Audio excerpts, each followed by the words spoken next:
My dad passed away this morning. He was riding his motorcycle to work early this morning. At around 2:30 a.m., he crashed his bike. We're thinking he had a heart attack, and that's what caused him to crash. In high school, about 13 years ago, I had to do a paper for English class. The topic was write a paper on either a personal hero of yours or something that influenced you growing up and then present it to the class.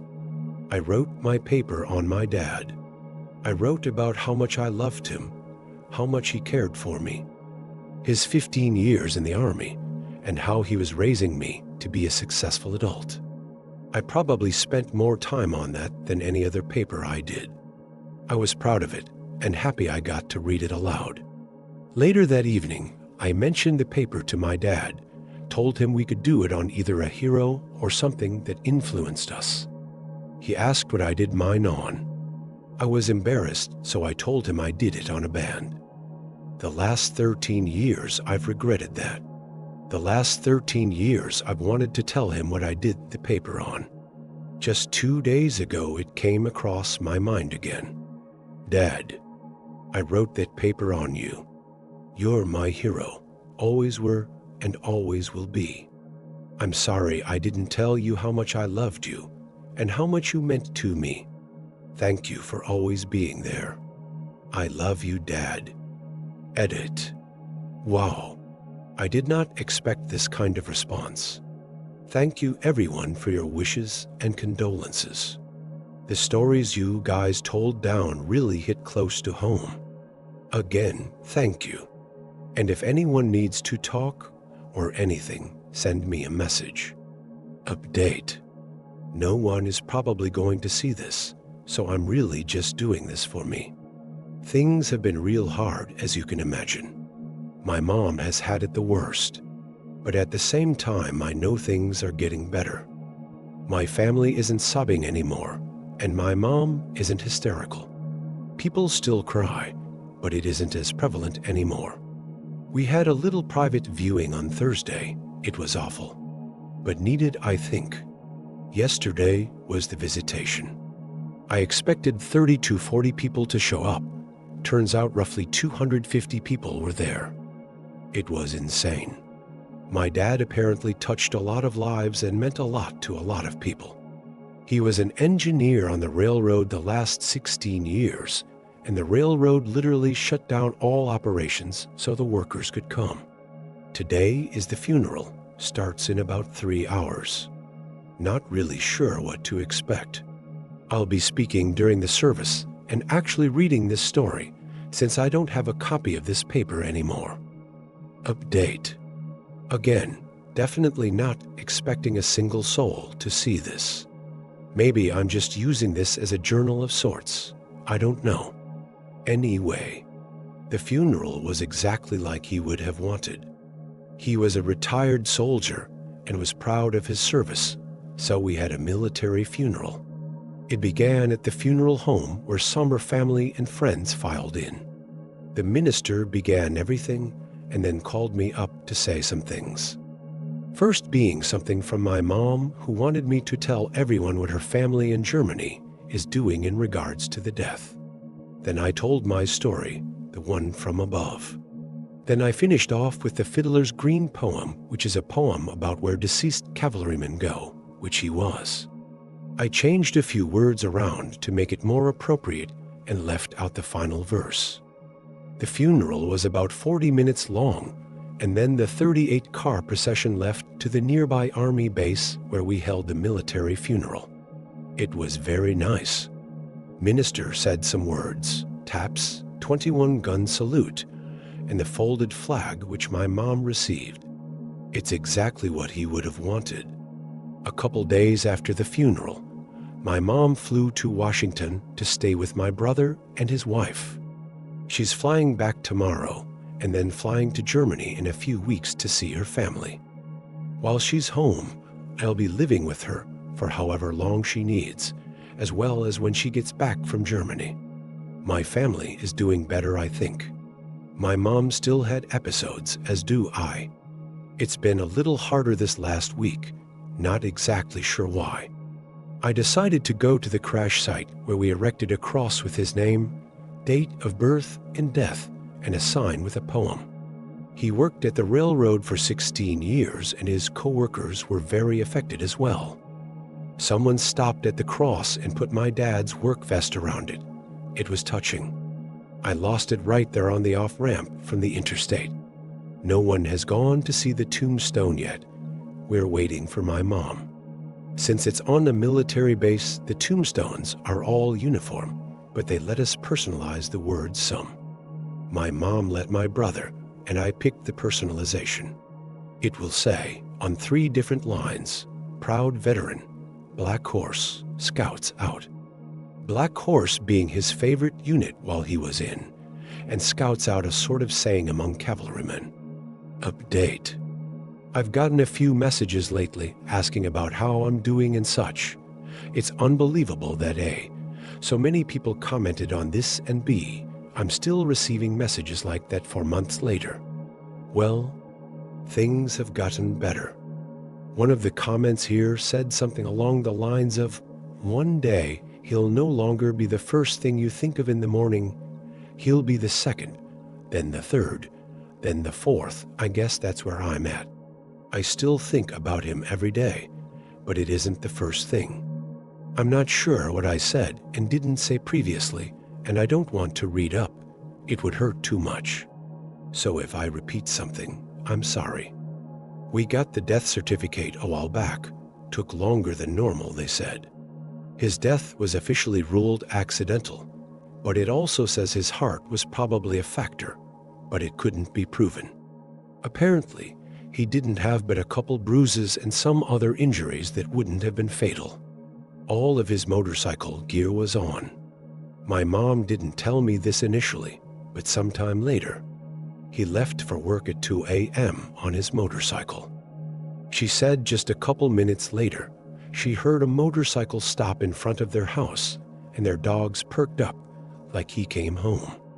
She said she didn't hear him open his truck or anything, just that a motorcycle stopped in front and a minute or 2 later drove off. She thinks, and I do too, that he might not have been feeling well and turned around. That maybe he was coming home to have her take him to the hospital, then decided against it. If that was the case, I've been wondering if maybe he wasn't feeling well the last leg of the trip. He was only 1 or 2 minutes from his work. Just maybe he knew something was really wrong at the end, and he tried making it to his work. He felt dizzy or something, and knew he had to get there quickly for help. But then, he just blacked out. We'll never know for sure, but I at least believe he came back and thought about going to the hospital. We've finally gotten a couple of the life insurance claims back, so that makes my mom feel more secure financially. She was real scared she wouldn't get anything or not get enough to support her. But my dad really set her up, so she should be fine. One policy her purchased pays off 98% of their mortgage. It's crazy. We're expecting her to get around $600,000, and my dad's railroad pension kicked in last week. That was a real bad day for my mom. Every couple of weeks, I'll have a real bad day, so I'll stop at his cross on highway. I feel more attached to that than the military cross on base. Father's Day was terrible. I took my motorcycle there along with an ex-girlfriend. Aside from that, I guess I don't have much else to say anymore. My friends still ask about my mom and such, but I'll usually try and change the subject if it gets too deep. Still hurts too much to talk about. Anyway, I guess I'll update again later. Probably not as long as the 3 months it took for this. Thanks for the continuing, guys. Update. I'm still receiving messages and comments from a lot of Redditors asking how we're doing or that my story has gotten them thinking about their own loved ones. I did not expect any of this. At the time I wrote this, I was a sobbing mess and just wanted to vent to myself and figured writing my feelings down would help. But here we are 6 months later, and there are still a lot of reactions coming my way. So I figured I'd do another update. But first, I want to apologize to everyone that messaged or commented, and I never replied to. I responded to as many as I could, but it got to be too much, so I'm sorry. Well, update. Since July, my mom managed to complete all of the life insurance paperwork with the help of an attorney. The attorney found an additional policy that we did not know about, a policy worth $500,000. So my mother ended up receiving close to $1 million from all of the policies, and there was another that required the bank to pay off 97% of their house. My dad wanted her to live her life exactly however she wants. He wanted her to go shopping, take trips to Germany to see her family, and never have to worry about money ever again. None of us had any idea he had so many policies, let alone what was in them. My mom is taken care of for life. The attorney she hired went with her to see a financial advisor at Edward Jones. He came up with safe, slow-growth investments and put some money into CDs that will ensure her money will last for several years to come. My mother even purchased a new house last week in Cashlaw, the house of her dreams. It isn't big, but it has privacy and it's wooden on the outside, which is something she said she always wanted. As far as my brother and I'm doing better. Someone on here told me a while back, right now, he's the first thing you think of. Eventually, he'll be the second, then the third, fourth, etc. Whoever said that was absolutely correct. I still think about him every day, mostly at night, or when I'm working on someone's furnace in the basement, because I'm usually alone with my thoughts. I'm in HVAC. I have several great friends that are always there for me, and a special friend that will sleep over with me on bad nights. I've been in contact with the VA about trying to see a therapist, but the paperwork to see one that isn't VA affiliated is long and arduous. My brother's wife recently found out she's pregnant. It's fantastic news, obviously, but solemn as well because they'll never meet each other. I have a 5-year-old, and it worries me he won't remember his grandfather. My dad absolutely loved my son and spent a lot of time with him. I'm sorry if this is rambling. It's 11 p.m. and I'm on call, so I'm pretty exhausted. I'll for sure update again. It helps typing these things out and helps much more knowing it's helping others.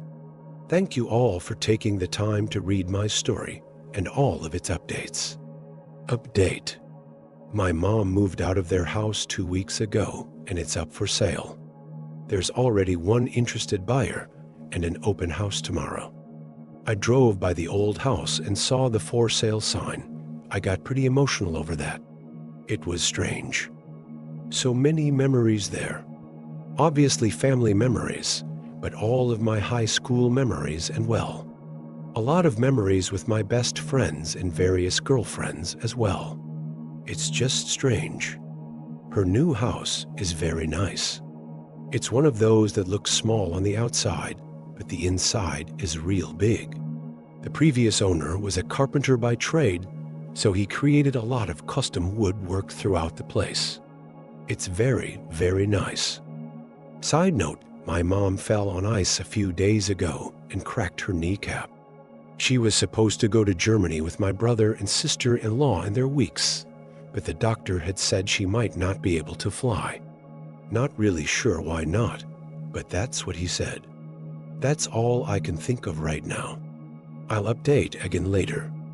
Update. It's strange to think about my dad being gone. That one day, he's here in my apartment, and 10 hours later, he's gone. Like, I'll never see him again, talk to him again, hear his voice. He's ashes in an urn underground now. I just want to see him one more time, hear him, tell him I miss him. He's physically gone, forever. I mean, I saw him. Then 10 hours later, he's gone. And no one saw it coming. I keep wondering what his last minutes were like. My mom heard his motorcycle pull up a few minutes after he left for work and then leave after a minute. Maybe he wasn't feeling well and thought about going to the hospital. I wonder if he wasn't feeling well the whole way to work. When did he realize something was seriously wrong? How fast was he going so he could make it to work to get help? He was only 1 or 2 minutes away. Was he panicking? What was he thinking? I keep imagining that's what happened, that he was getting close to work, and suddenly he started feeling like something wasn't right, so he drove as fast as he could to get help, but didn't make it. Did he know he wouldn't make it? What were his last thoughts? Was he only thinking about getting help, or was he thinking about his family? 2018 was awful. I lost several big parts of my life. My girlfriend moved out the same exact night he passed away. I spent most of 2018 depressed. Literally. The majority of 2018, I was sad more than any other emotion. When I was happy, it didn't seem to last very long. I have an appointment with a therapist next week. I'm nervous. But so many things happened in 2018, and I don't know who else to talk to except that ex that moved out. She's still my best friend, and I tell her everything, but I am still in love with her, so I cannot talk to her about her. I'm just sad and depressed.